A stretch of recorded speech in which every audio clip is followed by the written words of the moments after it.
En verden er kommet til verden inde i verden.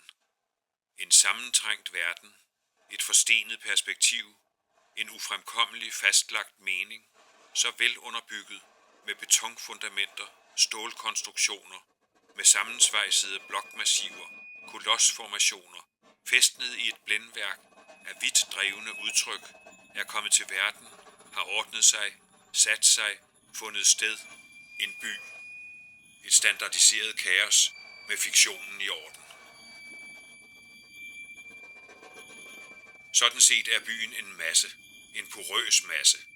En klump med hulrum og slugter, med huller, skakte, kanaler og rør, med tunnelgange, hulheder, undergrund og indadvendte kamre.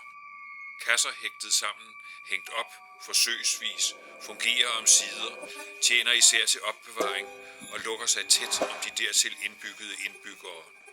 Sluser dem sammen, skiller dem fra hinanden, giver dem et sted at være, mens de venter.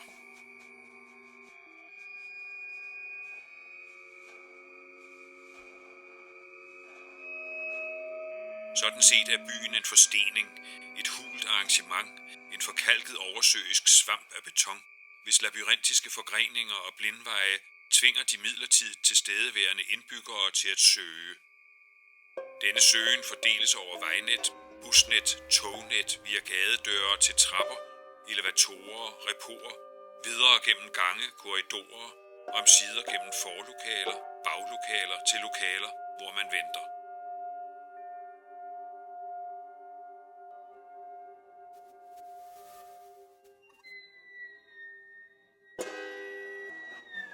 Sådan set er byen en cirkel.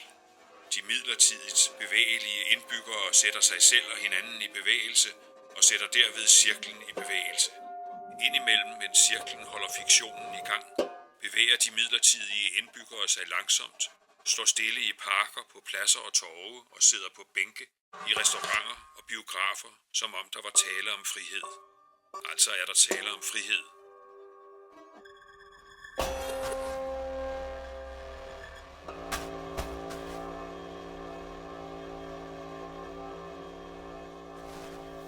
Sådan set er der tale om frihed, om at glemme og blive glemt.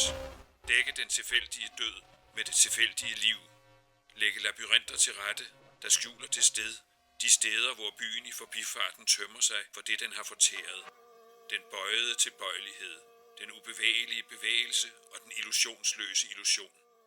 Passende mængder af tilfældigt liv, der giver den tilfældige død en logisk form.